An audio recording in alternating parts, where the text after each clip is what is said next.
So Kendall showed us the psoas muscle on Todd using the TheraBand. Now we're gonna go into an exercise that's gonna help Dani strengthen that psoas muscle. So first what I'll have my students do is sit down right on top of their sits bones. That's where they're gonna be seated. If the student is having trouble staying on their sits bones, you'll see them go into a tucked position.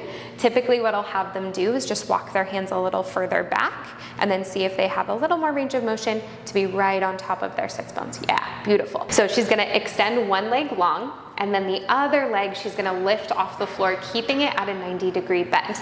So her first position, we wanna make sure that her knee is stacked over her hip point. So Dani, what I'm gonna have you do is separate your hands a little bit so they're a little wider, and then walk back a little further. Good, stay on top of those sits bones. Now bring your knee to 90 degrees. Beautiful. So this is just their starting position. You can stay parallel for this first set.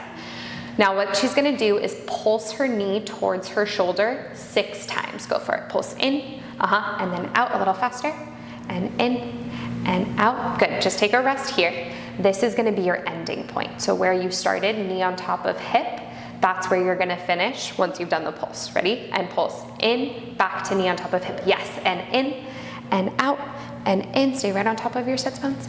And in, and out. Good, 3 more. In, and out, and in, and out. And then you can extend your leg long. Good. And then she could do the same thing in a turned out position. Really the most important thing is that they're in the correct pelvic alignment, and that from the pulse, the furthest out that they're gonna come, can you go back to that starting position? Knee stacked right on top of hip. This is a great exercise to target the psoas. Now let's put it all together, and we're going to use the whole kinetic chain for our next exercise.